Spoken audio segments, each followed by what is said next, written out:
Assalamualaikum warahmatullahi wabarakatuh. Kami dari kelompok 2 akan mempresentasikan makalah kami yang berjudul Peran Komunikasi Interpersonal dalam Membangun Konsep Diri di Masyarakat.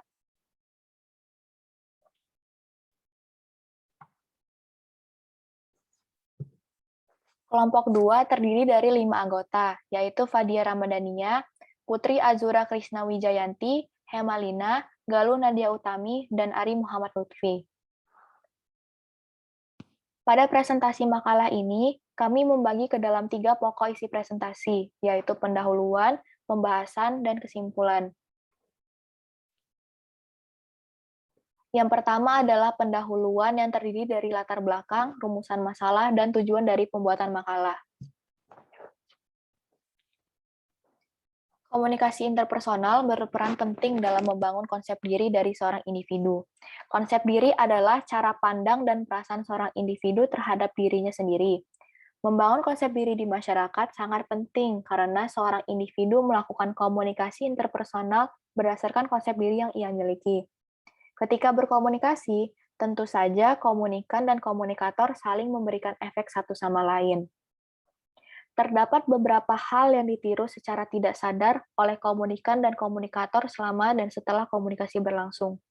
Oleh karena itu, perlu adanya kemampuan komunikasi interpersonal yang baik agar dapat membangun konsep diri yang positif. Kurangnya informasi kepada masyarakat mengenai konsep diri, bagaimana membangun konsep diri yang baik, dan mengapa konsep diri sangat penting bagi seorang individu menjadi pendorong bagi kami untuk membuat makalah yang berjudul Peran Komunikasi Interpersonal dalam Membangun Konsep Diri di Masyarakat, agar dapat memberikan informasi lebih luas kepada lingkungan sekitar mengenai pentingnya komunikasi interpersonal dalam membangun konsep diri yang baik dan positif. Selanjutnya, pada bagian rumusan masalah dan tujuan akan disampaikan oleh Putri Azura. Rumusan-rumusan masalah yang ingin kami bahas yaitu yang pertama, apa yang dimaksud dengan komunikasi interpersonal dan konsep diri? Yang kedua, bagaimana peran komunikasi interpersonal dalam membangun konsep diri di masyarakat? Dan yang ketiga, mengapa komunikasi interpersonal memiliki peran penting dalam membangun konsep diri di masyarakat? Lalu, tujuan-tujuan yang ingin kami capai yaitu yang pertama, untuk mengetahui apa yang dimaksud dengan komunikasi interpersonal dan konsep diri. Yang kedua, untuk mengetahui bagaimana peran komunikasi interpersonal dalam membangun konsep diri di masyarakat. Dan yang ketiga, untuk mengetahui mengapa komunikasi interpersonal memiliki peran penting dalam membangun konsep diri di masyarakat. Selanjutnya yaitu bagian pembahasan yang akan dijelaskan dan diawali oleh Hemalina. Baik, di sini di pembahasan ada 2 pembahasan yang ingin kita bahas. Yang pertama ada komunikasi interpersonal dan juga konsep diri. Yang pertama, komunikasi interpersonal merupakan proses pentransferan informasi dari individu kepada individu lain yang diukur dari keterbukaan, empati, sikap mendukung, sikap positif, dan kesetaraan.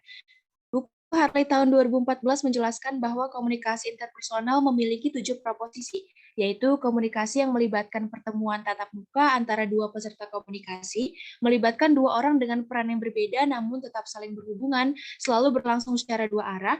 Dalam prosesnya bukan hanya terjadi pertukaran pesan saja, tetapi juga terjadi penciptaan dan pertukaran makna. Selain itu, komunikasi terjadi secara sebagian atau seluruhnya dengan tujuan tertentu. Prosesnya juga berlangsung secara terus-menerus dan terjadi dalam rangkaian peristiwa dari waktu ke waktu dengan proses yang dinamis. Next. Selanjutnya ada konsep diri.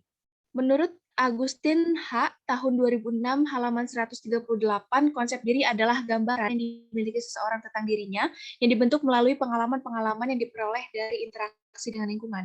Mengutip juga dari Rini tahun 2000, pengalaman tersebut merupakan hasil dari eksplorasi individu terhadap lingkungan fisiknya dan dari refleksi diri sendiri yang diterima dari orang-orang dengan dirinya. Konsep diri bukan merupakan faktor bawaan, melainkan perkembangan dari pengalaman yang terus ditanamkan pada saat-saat dini kehidupan anak dan menjadi dasar yang mempengaruhi tingkah laku di kemudian hari. Selanjutnya, konsep diri digunakan dalam komunikasi interpersonal sehari-hari. Manusia akan melakukan yaitu komponen kognitif. Seperti ungkapan bijak yang mengatakan, you are what you think. Perilaku manusia dipengaruhi oleh konsep diri, sehingga hal ini akan berdampak secara langsung dengan pola perilaku individu di dalam komunikasi interpersonal. Konsep diri sendiri memiliki dua jenis, yaitu konsep diri positif dan konsep diri negatif. Seseorang dengan konsep diri yang positif akan terlihat sangat percaya diri, optimis, dan selalu bersikap positif terhadap segala hal. Di sisi lain, konsep diri yang negatif akan muncul jika seseorang mengembangkan rasa ragu, rendah diri, kurang pasti, serta kurang percaya diri. Materi selanjutnya akan dibahas oleh Galuh. Selanjutnya yaitu tentang penelitian terdahulu. Penelitian terdahulu yang pertama ada penelitian dari Riko Simanungkalit pada tahun 2014, di mana ia melakukan penelitian konsep diri dalam komunikasi antar pribadi pada anggota Language and Cultural Exchange Medan yang menghasilkan semua informan di LCI yang memiliki kemampuan komunikasi antar pribadi yang baik, ternyata mempunyai konsep diri yang dominan positif.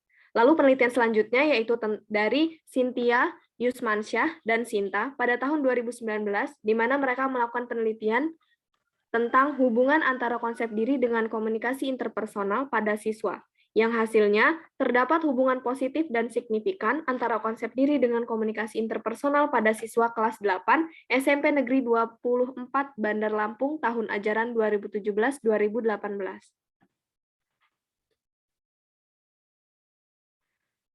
Bahasan selanjutnya yaitu mengenai mengapa komunikasi interpersonal memiliki peran penting dalam membangun konsep diri di masyarakat. Yang pertama, karena melalui komunikasi interpersonal, konsep diri ini dapat terbentuk dan mempengaruhi perilaku seseorang di masyarakat. Selanjutnya, peran penting dari komunikasi interpersonal ini dalam membangun konsep diri di masyarakat, di mana terciptanya sebuah persepsi. Menurut Simons dan Fitz, persepsi diri ini mulai berkembang secara bertahap dengan munculnya kemampuan perseptif dan terbentuklah sebuah konsep diri yang dapat berupa konsep diri negatif ataupun positif. Selain itu, komunikasi interpersonal ini memiliki peran penting dalam membangun konsep diri di masyarakat karena konsep diri ini mempunyai pengaruh yang kuat terhadap tingkah laku seseorang. Oleh karena itu, dibutuhkanlah komunikasi interpersonal yang baik dalam membangun konsep diri yang baik dan positif. Selanjutnya akan disampaikan oleh Ari.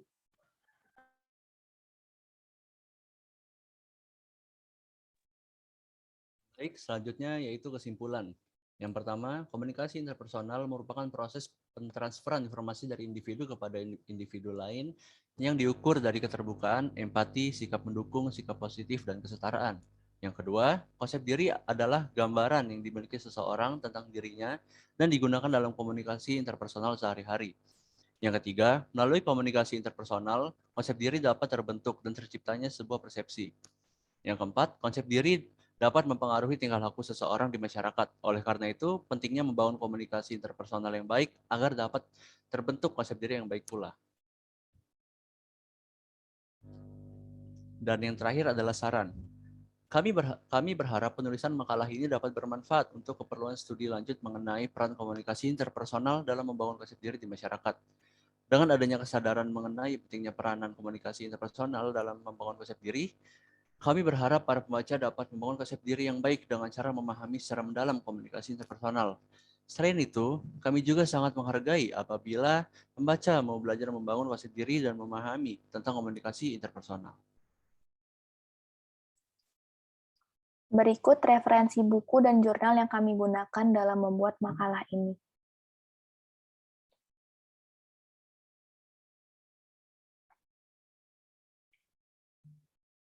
Sekian presentasi dari kami. Kami menyadari bahwa makalah yang kami buat ini masih jauh dari kata sempurna. Oleh karena itu, kritik dan saran yang membangun akan kami nantikan demi kesempurnaan makalah ini. Terima kasih atas perhatiannya. Kami akhiri. Wabillahi taufiq wal hidayah. Wassalamualaikum warahmatullahi wabarakatuh.